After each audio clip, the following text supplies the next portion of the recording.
नमस्कार।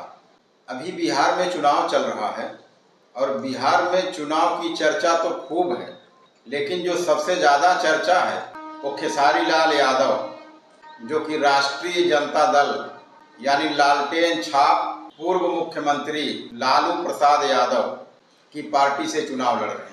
अब खेसारी लाल यादव के बारे में तमाम प्रकार की बातें की जा रही हैं। नचनिया हैं तो गरीबों को देखते नहीं हैं।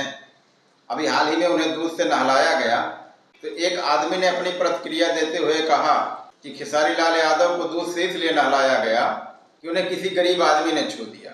लेकिन शायद उन महोदय को पता ही नहीं है कि खेसारी लाल यादव ने 1000 अनाथ बच्चों को गोद लिया है और उनका जो भी खर्चा वहां आता है वो खुद देखते हैं और कम से कम 100 के तकरीबन बच्चों को गोद लेकर पढ़ा रहे हैं।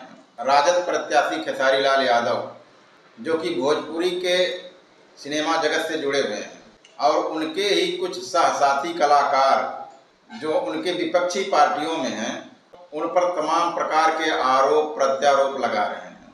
लेकिन प्रधानमंत्री नरेंद्र मोदी जी की सोच बहुत दूरदर्शी है, क्योंकि उन्होंने लगभग यूपी बिहार से भोजपुरी सिनेमा जगत से जुड़े अभिनेताओं को उठाकर बीजेपी पार्टी में नेता बना दिए, सांसद बना दिए। लेकिन खेसारी लाल यादव को कभी भी उन्हें आकर्षित ही नहीं होने दिया और ना कभी उनके प्रति रुझान आया, क्योंकि शायद प्रधानमंत्री जी जानते थे कि ये बंदा कभी भी बीजेपी में शामिल होने वाला नहीं है। वैसे खेसारी लाल यादव ने अपनी एक पूर्व फिल्म में ही ये संकेत दे दिया था कि भैया हम तो जब चुनाव लड़ेंगे तो लालटेन छाप ही हमारा चुनाव चिन्ह होगा।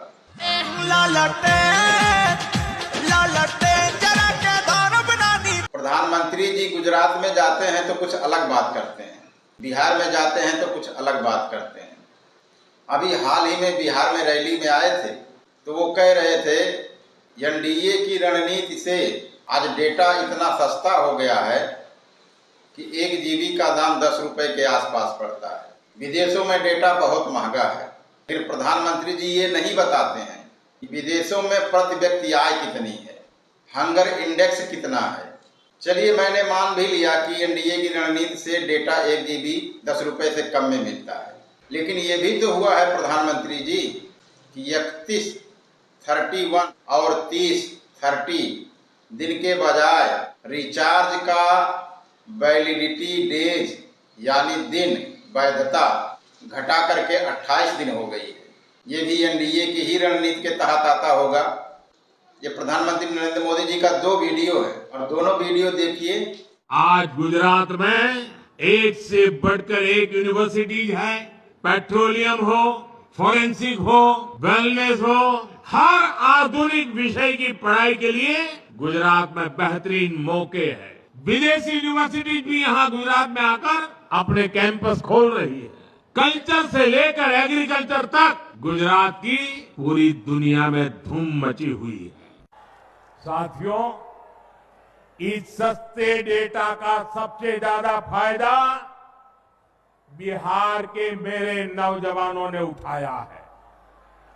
ये जो रील्स पर रील्स बन रही है ना, सारी क्रिएटिविटी दिख रही है, उसमें भाजपा और एनडीए की नीतियों का बहुत बड़ा योगदान है। प्रधानमंत्री जी जब बिहार में आते हैं, पढ़े लिखे छात्रों को बोलते हैं कि रील बनाकर पैसे कमा रहे हैं, और जब गुजरात में जाते हैं तो उनको अलग ही इंडस्ट्रीज का सपना दिखाते हैं, अलग रोजगार बताते हैं।